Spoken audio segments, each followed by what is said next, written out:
the lightest rod too. Right? That's my favorite rod for sheephead fishing. That's my favorite. Really. Oh wow, he's still way over there.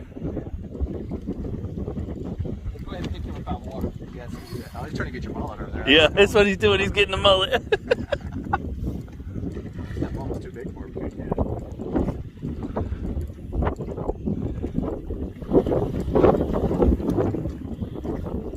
So give up real quick. I ain't got him in yet. We'll see. He's a roller, only roller.